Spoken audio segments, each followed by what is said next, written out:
Good morning. I'm Grady Hunt. I'm the Division 6 board member on the North Carolina Department of Transportation and would like to welcome each of you to this breakout session, opening opportunities through creative infrastructure approaches. There's just a couple housekeeping matters.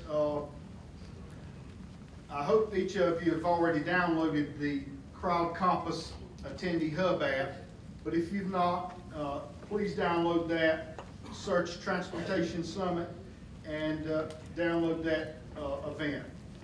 That'll help you keep up to date with the agenda and network with the attendees, and not in this session, but the general session, the polling and that kind of thing. By any measure, I was just talking to Bobby and Senator Rabin, by any measure, for this to be an inaugural summit, I think this has been just a great event. You can't always tell about anything with numbers, but for this event, I think the numbers speak for themselves as far as the folks that actually registered that were not pre-registered. We had a lot of folks, and this morning the Secretary said maybe 1,000 folks, and that's a good event by any measure. We're excited to have this breakout session to get to hear about the opportunities in North Carolina that's creating through the innovation and delivering projects. The Department of Transportation is looking at right-of-way not only as a place to lay concrete and asphalt, but as a means to transform local economies across the state. As a division member that represents mainly rural communities, I think the introduction of broadband through the road corridors is probably has the potential to be one of the most transformative things to ever happen in rural communities. That's very exciting to me. I'm happy to welcome to the stage Bobby Lewis and Senator Bill Rabin. First, I'm going to ask Bobby to come up and share some of the exciting things that's happening at DOT, but before I do that, just tell you a little bit about Bobby. Bobby's had a distinguished career at the Department of Transportation. Bobby started out and worked his way up from the county maintenance engineer to district engineer, division engineer, and chief of staff.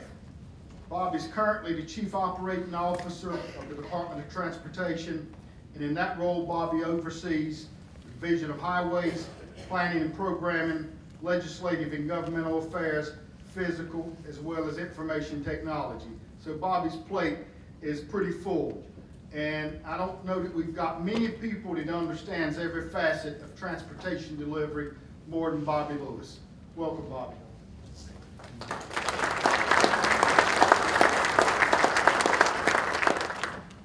Well, thank you. Normally, what Grady was saying normally sounds impressive, but I look around the room and most of y'all know me, so not so impressive being you know me.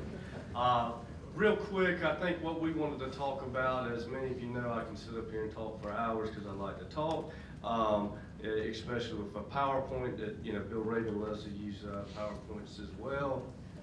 That's an inside joke. But at any rate, I wanted to just talk specifically about infra grant and the build grants at the federal level, but how we're looking at complementing the transportation network and introducing commerce and communications to that as well. With that, I think just to start off, where we can hear me. I won't spend much time on this slide. Y'all know that transportation is key. You've heard it the last day and a half to connecting people to their jobs, healthcare, schools, education, and so forth. So I won't spend a lot of time there, but it certainly, as you heard Secretary Copeland speak today, we do certainly complement commerce. Everybody has heard that North Carolina's growing. If you're from North Carolina, you've seen it grow. And one thing that's unique about North Carolina is, as you know, we have about 100 counties, and about 20 to 25 of those counties that are experiencing that growth, where 75 to 80 of our counties are still rural, but they're still having to rely on transportation for the same things I mentioned in the previous slide to get the jobs, to move commerce and so forth. One stat I wanted to mention is, because what I'm talking about here in the infra grant is Interstate 95 and 70. But I heard something the other day, I think it was a congressman, and I looked it up and verified, and it is correct. 1%, and it works for North Carolina too. If you look at it, North Carolina has about 1,200 miles of interstate. We have 80,000 miles of roadways, centerline miles. And if you go look at that, that's roughly 1% of our entire network. So it doesn't sound like a lot, but it carries over 25% of our traffic in North Carolina. And then to go even a step further, if you look at just freight, because certainly again, when we talk about commerce, the interstate system carries about 50% of our freight. One thing I wanted to kind of touch on too is if you look at kind of why the interstate was birthed, if you will. It was for defense and commerce. Grady knows what would Fayetteville be without Fort Bragg. I think you heard General Overholt talk about Havelock and the impact it's done for Eastern North Carolina there with that Marine installation. But when you look at defense and commerce, defense is certainly changed quite a bit, but think about how much commerce has changed. As I'll get into the next slides is so many things like broadband is so important. I live in Edgecombe County. Triangle Tire just came to Edgecombe County. They're under construction now. Thank you, Ronnie, for your great efforts on getting that site work prepared. But I think it's 800 jobs, and when we went around there and we spoke to the CEO of the company, we asked, of those 800 jobs, who's the most important employees? I mean, so you're thinking, because everything's very robotic and such. He said, 2. And you know, you're trying to make out it, and I said, well, what 2? And it was the IT portion of it. He says somebody has to be there for IT at all times. And if you think about it, let's stay in Edgecombe County, because I'm from there.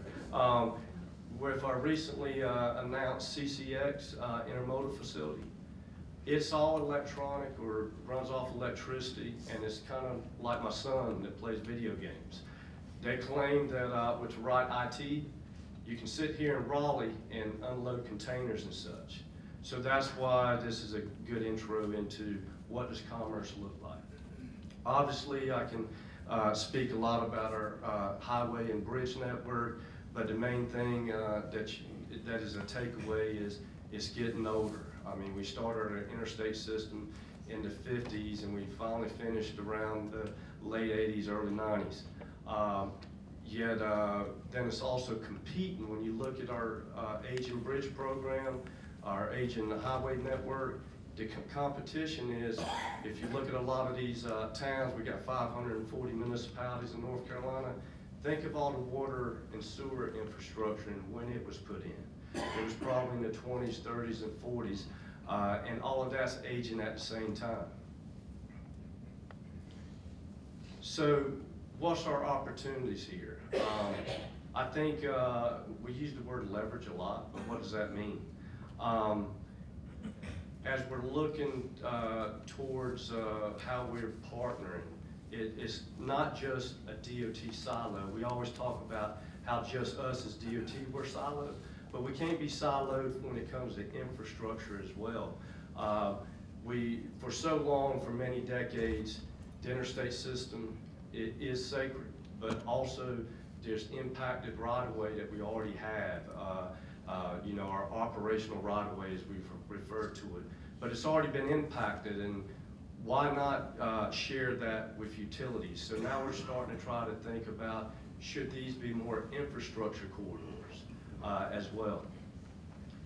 So with that, with our federal partners, as in USDOT for us, they came out with infra, which was basically like the old fast lane grants, and then build, which was commonly referred to as Tiger before. But the key thing is they were trying to make sure that states and the local levels were investing in transportation. So it pretty much, if I had to sum it up real quick, they're willing to put some dollars towards projects, discretionary dollars, but they want to make sure we are coming to the table as well. So where before they may have took $1.5 billion and spread it out quite a bit, each project may have been 30, 40 million. Now it's like, well, we want to go into $1 billion project. We're willing to give you 150 million, like in the one here for our infra grant that I'll explain more. But we want to make sure you're bringing money to the table. So, but with that, we also do the same thing at the local level. Here, local level as in NCDOT. When you look at our prioritization formula, there's something called a benefit cost, and I'll go into more detail about that. But again, how are we getting the best benefit versus cost? So if locals brought money to the table, we're able to have some benefits in the scoring there. So I'll get right into I-95 and US 70. Many of y'all know if you leave here from Raleigh, you go to Moorhead. There's been so many things that has been called in the past, reach the beach, but the bottom line is to get to a port in Moorhead, you basically were going to hit numerous signals after signals after signals. Luckily, I happened to be in Division 4 when Secretary Trogan was a division engineer, and he kind of helped and had a vision about the US 70 Corridor Commission, because like many other towns and communities, I think I saw Jennifer, she's part of the 70 Corridor Commission.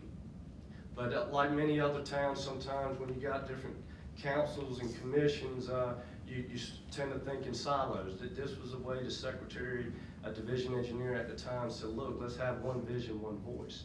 So that was trying to create a freeway network, reduce the stop and go that you would have on US 70, so we would have a more reliable network. And as part of the FAST Act a couple of years ago, it became Future Interstate I-42. Oh, and I'd be remiss if I didn't mention, you know everything that it supports. I mentioned the ports, this connectivity to Raleigh, a big urban center, but you certainly can't, you'd be remiss if you didn't mention their Seymour Johnson Air Force Base, Camp Lejeune Marine Base, and then many other major industries along that corridor. So I get confused when I'm looking at this versus that. Everybody knows I won't spend a lot of time on 70, but basically a lot of great intersections. So this is a picture of James City, and this is what we're trying to get to do as much as we can with the right-of-way we already have, so we're trying to keep it compacted, but to be able to create that future interstate or freeway network. 95, you know, a lot of y'all have traveled 95, I'm sure. It's unique, it's different than say an I-40 or an I-85, or I hate to say the word I-77, around the greater Charlotte area, where you have a peak AM and a peak PM during the week. When you look at 95, its rush hour is from Thursday night to Sunday night. Ain't that right, Grady? I mean, that's where you're gonna see that peak travel. So if you ride on 95, say, on a Wednesday, it could be 30, 40,000 vehicles, 4-lane facility, that's fine. But when you get out there on a Saturday, it could be 100,000 vehicles, 120 in some places. So, and then certainly when you talk about, say, Hurricane Florence, hurricanes that may impact Florida, we happen to be the main street for evacuation as well, and that picture there is what you would see commonly during an evacuation period or a weekend travel. One thing that this grant, and let me just give you a quick overarching, so the grant that we submitted was basically looking at I-95 to widen it to 8 lanes from I-40 just about to I-295 in Fayetteville.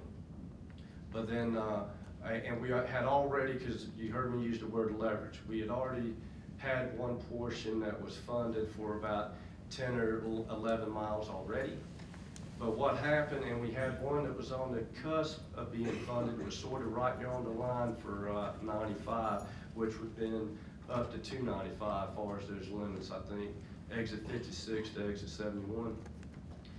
It was real close to getting funded, but it wasn't quite there. But then getting this federal money, we were able to put that into our formula. Those discretionary dollars gets to increase that benefit cost in the prioritization system. So that's what helped this project get funded. But also we coupled it with US 70. So US 70, you've heard the Clayton bypass, the Goldsboro bypass and such. But we had this James City project that I just showed you was already underway.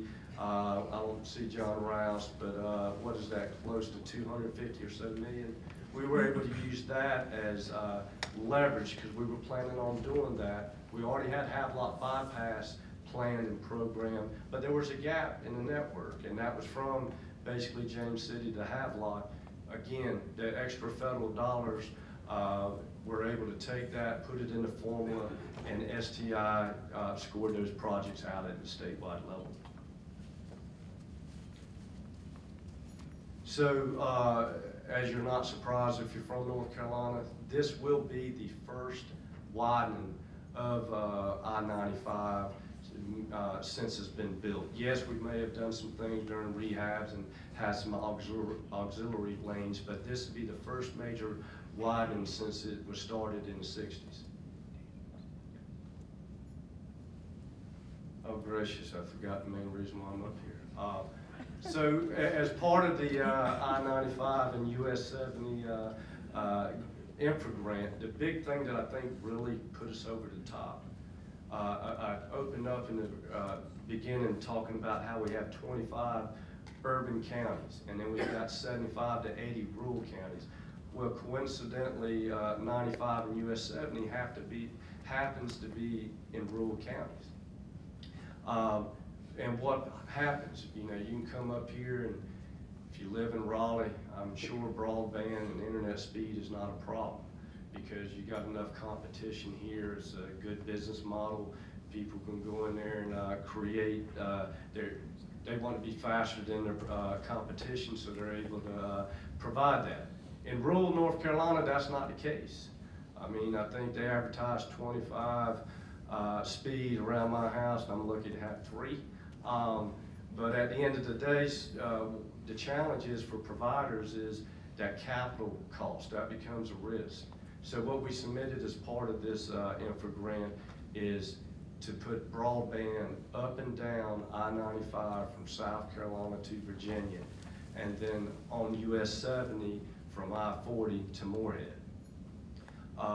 And we need that anyway because we're trying to prepare for future technology. Everything that you've been hearing in the conference the last day and a half, how can people speed, where to trying to find me on my smartphone, they're knowing how fast I'm driving. We can start making traffic management decisions through that broadband, but also as you're talking about connected and autonomous vehicles, to have the Wi-Fi networks and such going where you can have safe travel, as I mentioned earlier, that 50% freight that travels on interstates. So all of that will complement transportation, but also the other added bonus, what we don't use, how can we offset that capital risk that so many providers of the internet, if you will, are scared to make because they don't have the customer base. So that's one thing that I think really put us over the top. And I think I've already described that.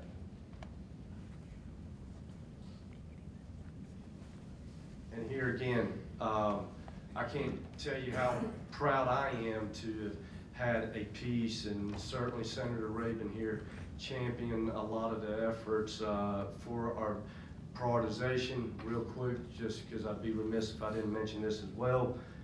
When Secretary Trogdon was had my position, Chief Operating Officer, went through and said, look, we need to start prioritizing. This STIP is a book of fiction.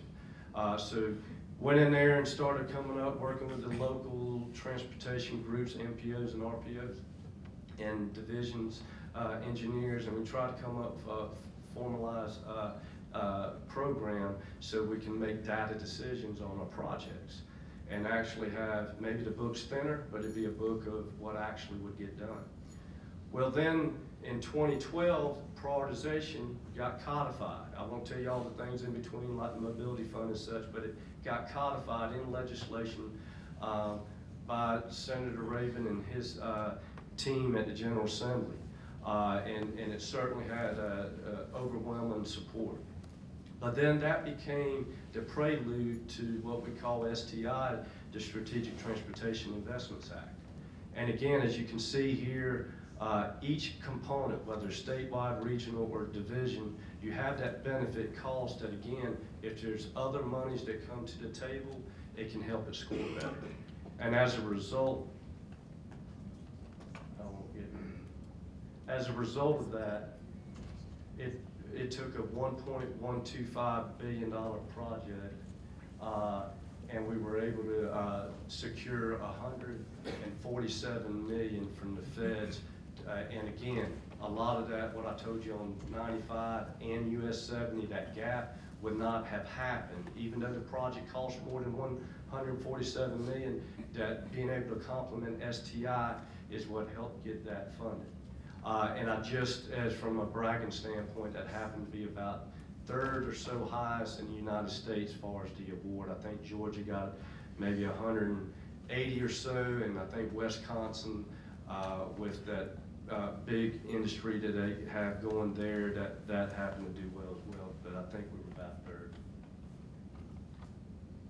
So I think I've already said all this, 300 miles of broadband backbone complementing our data-driven process, really supports our existing military installations, and certainly is that step to getting future I-42 and it's just plain old I-42. All right, so stepping away, this again used to be kind of Tiger, but it's a little smaller grant. One thing, again, back, I think it was in 2011, the General Assembly started appropriations specific to the bridge program, state dollars. So we had never had that. We had always had to do the best we could on the federal side. And with the passage of what they call MAP 21, we were getting the same money, but not quite as much focus on the bridge program. It didn't spell it out as far as they funding. You could still do it, but again, there were so many competing priorities. But in 2011, the General Assembly started a bridge program, and it's up to nearly $300 million today. And what we try to do is concentrate, as I mentioned earlier, the aging bridge network. And that aging bridge network, we try to prioritize what's structurally deficient or is past its useful life, if you will. So it needs replacement. So that's how we prioritize in there. But what's amazing, I shared this with Senator Rabin earlier. I live next door to a country store that used to be my Uncle Shorty. Imagine that, a gentleman named Shorty in the country. But anyway, I would sit there many a times and go into that store, and it was the same old 8 farmers that were shooting pool. Most of the time it was child labor back then. They were always snatching me up at 12, 13, 14 to go prime the back and pull weeds, whatever they needed. But I always had job security because they went to the store and they owed my uncle money, so they were going to make sure they kept me employed. But the bottom line is, if that store still existed as a good old country store today, I would only see one farmer. It would probably be Johnny Barnes, because those 40, 60 acre farms are now 2,000 and 3,000 acre farms, and you don't have as many farmers because the profit margin became so thin that it almost became a volume business. So with that, you're not using a little small tobacco trailer. If I'm boring anybody, I apologize, but used to, you could pull a trailer. I know Senator Rabin can appreciate this with a 140 farm on. Still got one, how about that? But you could pull that, but now, and you would load up pickup trucks when you go to the warehouse, and you would have the wooden racks. I think Eddie's nodding, so he probably remembers that. But now it's 18-wheelers. When you go into a back of warehouse and they're regionally located, you're carrying tractor trailers. So what the formula does not do, because it can't, the bridge formula that is, it can't take care of everything, you have to prioritize. But these low posted bridges that we had, they are completely safe.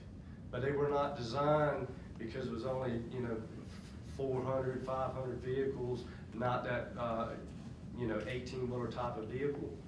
So you didn't have to design it to carry a lot of weight.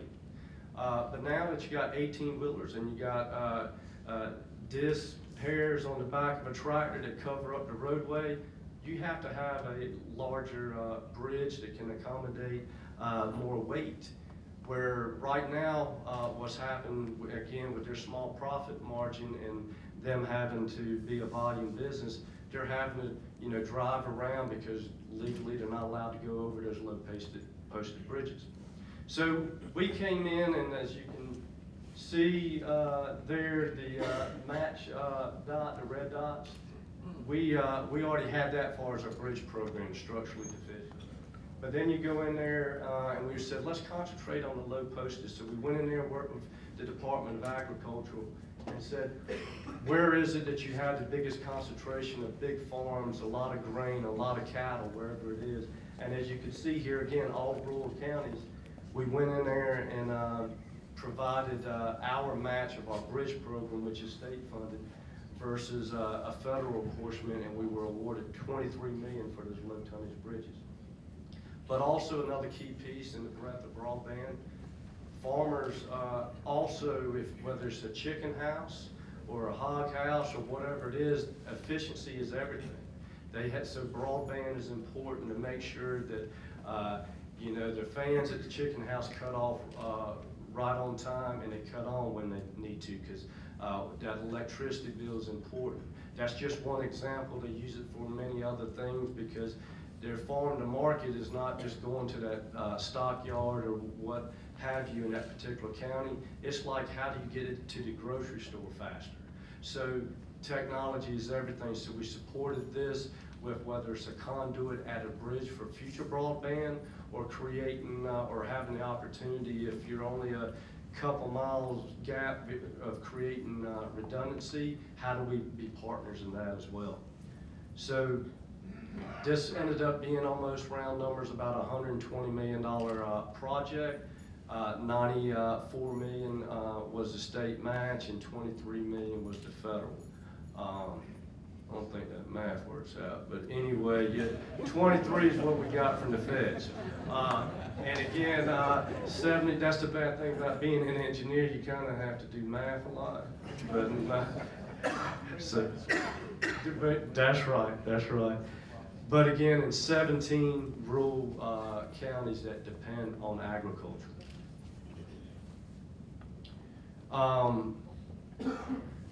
Y'all know the critical piece of ag and how it is always one of the largest business industries we have. But another thing that we added to this in the breadth of resiliency and us having hurricanes and hard rains over and over, we also provided like flood sensors, or will provide flood sensors as we replace it. Because if you think about it, every time you heard Mike Sprayberry mention FEMIN, F-M-I-N, all of those were at major rivers. We don't really have anything at, say, the major creeks and such. So as we're replacing these bridges, because it's probably no more than $10,000 or $12,000 and you're replacing a $1 million bridge, let's go ahead and put the sensors in, because it would be a leading indicator on when it gets to the river. So we're going to put that in well, and the breadth of being an engineer, I need to tell you, we also got some scour technology and sensors in there too, but it doesn't mean much to most people, but it means a lot to me. But in summary, we know North Carolina is growing. We know we have to still be able to support what's been long lasting, like agriculture. We know we need to make sure that our rural populations have the same opportunity at commerce and technology and broadband. But the key thing here is that it's all about partnership, whether it's partnership with the General Assembly, partnership with USDOT, partnership with our local transportation stakeholders like our MPOs and RPOs. We have to continue to do that and continue to leverage everything we can with transportation to keep our economic competitiveness and our edge. With that, sir, that concludes my presentation.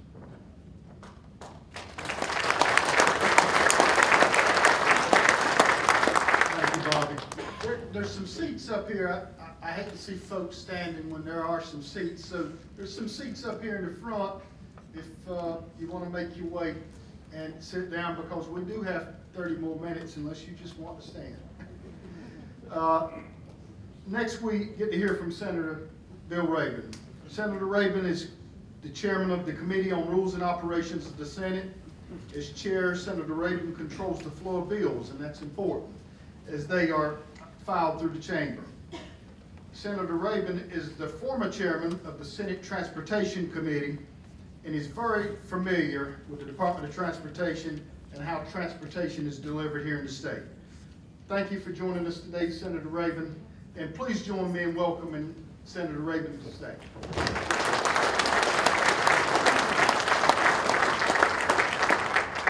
Thank you all for being here, and y'all that don't want to sit down, I don't blame you, because it's a lot easier to get out and bore you to death.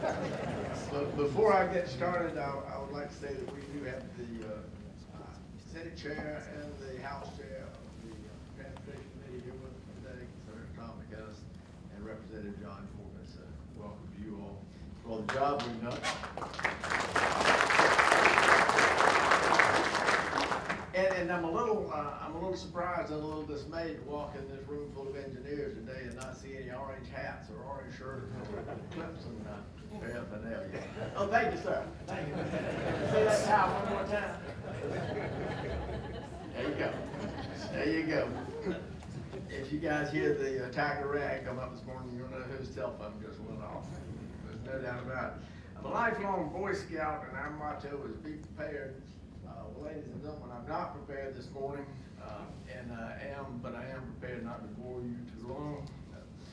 I've spent the last 10 years of my life trying to get politics out of transportation, and I've been invited as a politician to give a political speech.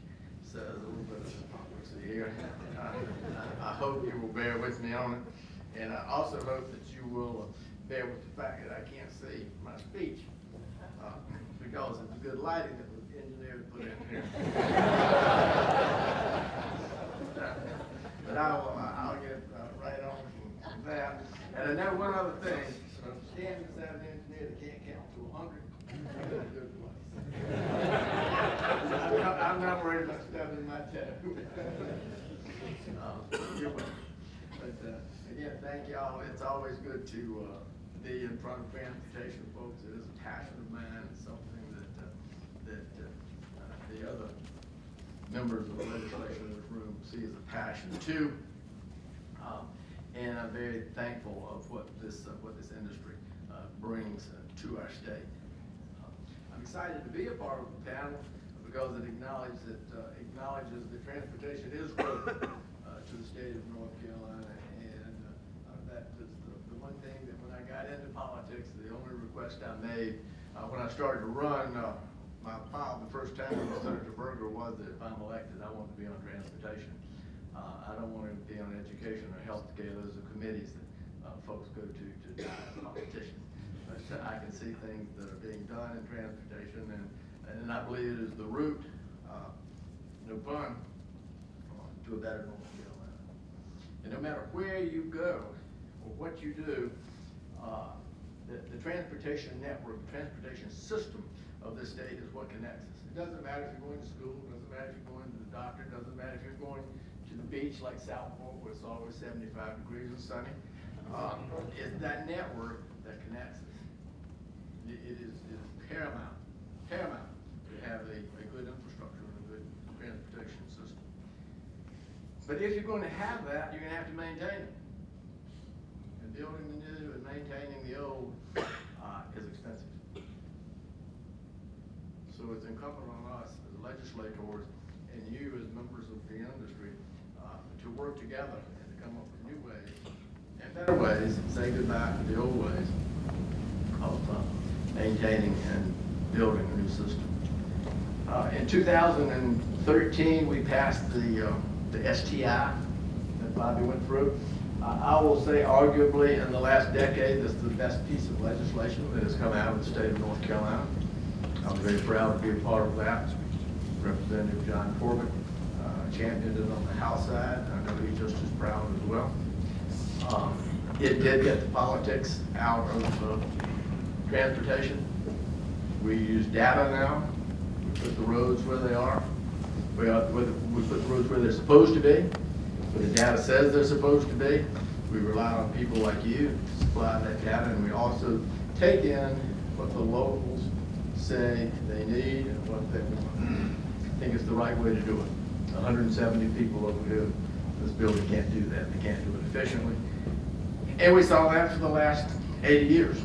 So I appreciate your support and all that you did on doing that. The other thing that the STI did, you read about it all the time. I don't think the media knows what transparency is. It's certainly not transparent when they talk about me. At least I see it through cloudy eye. But it is transparent. Everyone knows what's going to be built, why it's going to be built, where it's going to be built. It doesn't get a lot better than that. It really does. And almost every year, I'm still being politics, and almost every year, or every biennium since 2011, we have increased the money going into the transportation system. I hope that we continue to do that. And, you know, we've got the indexing on certain fees to go with inflation. We've created new revenue streams that pair up with the changing technology.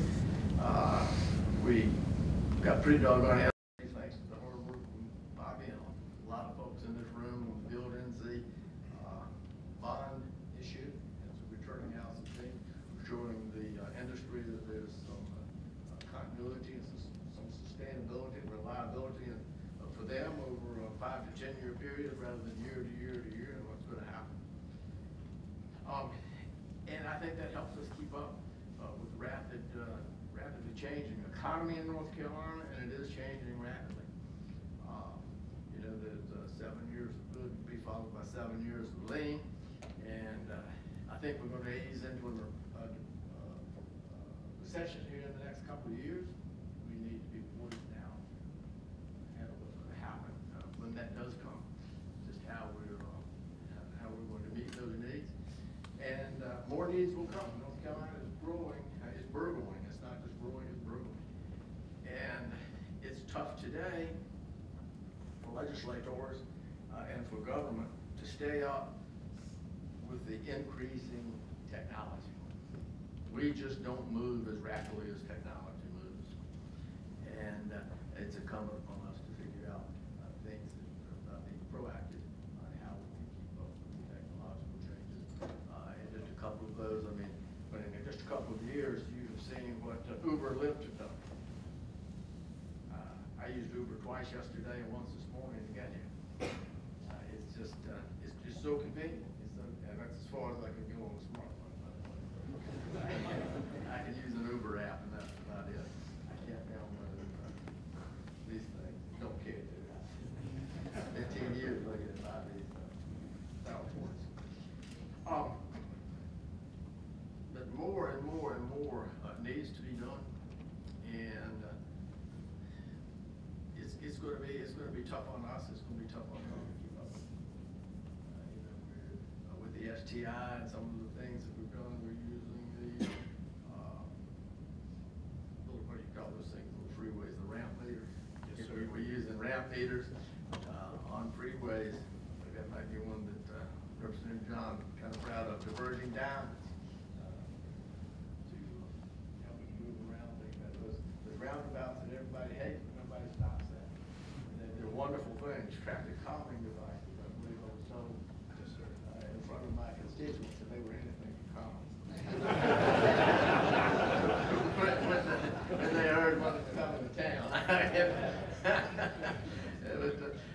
that's the way it goes.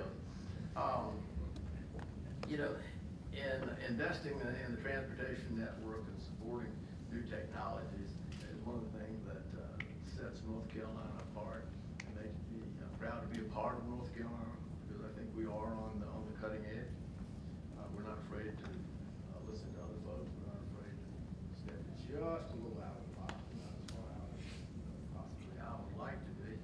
And I guess since I'm giving you this political speech, and not prepared, I'll tell you what I would like to do personally, and I'm not speaking for the two gentlemen from the General Assembly, but I think that they will parrot pretty much my words to you here. And as first, I will continue to work to keep politics out of it. I believe that will be the end of growth, and the end of the STI would be a charitable thing. And continue to say that we should update the data process, keep it going as it is. And secondly, it would work to ensure that we continue to invest and grow our investment in transportation, and that we oversee the process and make sure that the monies that we do have are being spent in the most judicious way possible. If I can get to page 4, I'll tell you the third thing. Well, there we go. And thirdly, I want to support efforts to integrate the state's transportation network with future changes. And I really do applaud the department for what they've done. We have folks throughout the Department of Transportation, particularly the head of transportation, that makes us unique. And I hope that we can move forward as rapidly in the future as we have in the last majority of this decade. And I would like to say before or in closing that any of you all that are really happy with what's been going on in the General Assembly, my cell phone is and number is available to you. Any of you all that are not happy, I will see that Senator McKinnis and Representative Corbett cell phone is available to you. Again, it is great to be here and see you all. I feel that I'm among friends, and many of my friends are here. So thank you for suffering through what I had to say. And that's all the politics I'm going to put in transportation. Thank you very much.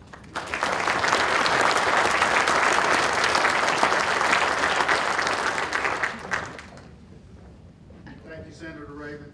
And I'll tell you, Bill NC is vitally important for us in transportation to keep the projects that we had out there flowing and going forward. Without that, I'm not sure where we'd have been in the next year to 18 months. So thank you for all your efforts and everybody's efforts, both Senate and the House. Thank you for what you did on Bill NC. That's monumental for transportation in the state. Now it's time to let the audience ask questions of Bobby and Senator Raven. So anyone with questions, let's begin.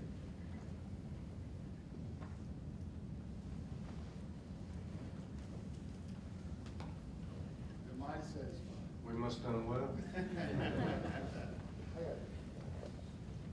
Bob, first of all, I agree with opening up broadband in the interstates, because from a competitive standpoint, you're opening up with one company, and how are you going to not keep other companies from asking for the same? Let me repeat that. You were asking if you open it up to one company, how do you not that was the last part I couldn't hear. How are you going to keep it from being a monopoly, maybe? Well, if other companies are asking to do the same, and you've allowed one company in the interstate, how do you not allow others to go in the interstate? And to me, it's Oh, as far as the infrastructure, Right. not a broadband company or provider. You're talking about whether there's water, sewer, anything like that. Keeping the telecommunications. Okay. You know, such as you allow one company to go in and AT&T would also like to do the same, because that's the challenges with some of the companies in getting to the rural areas, is they don't have a fast corridor. So I guess comes down to, if you'll open it up to one company, I don't think you can discriminate and not open it to others. Yeah, so I think, thank you, sorry to make you go through the rigorous, making sure I understood the question piece. So the way we're doing this, and I probably should have spent a little more time on this, we're gonna do market soundings with several companies. And then we're gonna try to see what are they willing to invest, what do we need to invest to start off with. You know, I can tell you, I see Ron Hancock there, and Ronnie Keeter out here as well, and Lewis, but we do a darn good job maintaining, you know, our highway network and such, and our bridges with the money we're provided. I don't know how to maintain broadband, and I don't want to be in that world. So I think where we're looking at, and I've talked to Seneca several times about this, is how do we have something where one is competitive? It doesn't need to be like Southern Bell was in the 70s and 80s, where they always controlled their rate. You're going to have to pay it if you wanted the phone, right? So we want to go in there and try to make it as competitive as possible. If you can think of it this way, so we're going to make sure that we own these lines, so to speak, but we don't have to maintain it. But it could be there's 5 or 6 different lines, and maybe there's a couple that are just pure leasing opportunities, and the other couple is going, say, to that AT&T or CenturyLink and such. That may be how it plays out, but the leasing arrangements that we'll have there will create the additional competition by having more providers and maybe even smaller providers. So again, we wanted to make sure that we won't create any monopolies out there, if you will, like it was of old. So, but I think to answer your question, if somebody comes in there and asks, well, how come I just can't run my own broadband out? You're not really allowed to have utilities on federal right-of-ways.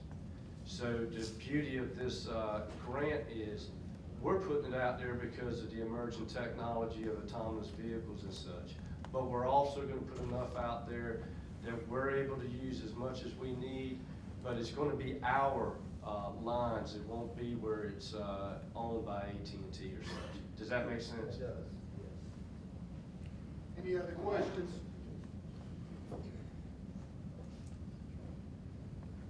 I'll ask one from Senator Raymond, since I know he would love me to ask a question. Bill, North Carolina requires that the state treasurer authorize the issuance of bonds. And of course, that can't occur until after January, February, March audited cash balance statement. And I think the request has gone to him for that. Do you have any feel if he's more comfortable with the bond issue than he was originally when it passed? Thank you for the question, but no, I don't. I probably will after the 30th of January, and we're back in town often, and we're talking to different folks and getting that. But I certainly hope that he is. I would hope that he is, and I believe that we're seeing results before he even has to look at it the first time, and I believe that's probably a positive thing. Any other questions from, yes, ma'am? Sir, I have this one for Bobby. And Bobby, this may have been wrong. Hey, Miss I Betty just Jo. Missed it. But is there an opening date for the Bonner Bridge scheduled yet? Ron, what do we anticipate there? Middle February? Late February. Late February. I'll make sure that you know that. Any other questions? Senator Raven, I know tax increase is a 4-letter word to some folks and costs some people a political career. What other revenue streams is the legislature exploring as it relates to transportation and maybe picking apart some other states or even other countries? Well, you know, I'll tell you this. I always think about when I say what I'm fixing to say about a famous senator from our sister state, very close to my home. In fact, Senator Strong Bourbon, I call him. And Senator Thurman used to say when he was old like me, every time someone would ask him a question, he would say, Hillary's health care is dead. Well, the gas tax is dead. And so we're gonna have to come up with other ways. And I think revenue reform for the state is the way to do that. User fees and revenue reform. We should look, in my opinion, we should take a very hard look at expanding the sales tax base to services as opposed to goods, because things have flip-flopped since the 1970s with 30% in services and 70% in goods, and now 70% in services and 30% in goods. And so if we expand the sales tax base, I can see a continuing stream of revenue coming from a portion of the sales tax. It's not as volatile as volatile as an income tax, nor as volatile as even the gas tax, which is, in my opinion, 20th century program in the 21st century. So it's time to unhitch the mule and get on another revenue stream. Any other questions? Just as a follow-up question to that one, it was noted yesterday that Tennessee has enacted a 1% tax on the vehicle miles traveled for autonomous vehicles. Has anyone in the legislature considered that or investigated that? To my knowledge, no, but I can tell you, every time we see an idea that works, we will probably entertain that idea and see if it will work here. Certainly autonomous vehicles, electric vehicles and what have you are a source of revenue that has not been tapped because it's a source that is so, to this day, non-existent. But I would assume that something along that line, of course, you have to realize that the state of Tennessee has no income tax as well. And, I applaud them for that. Any other questions?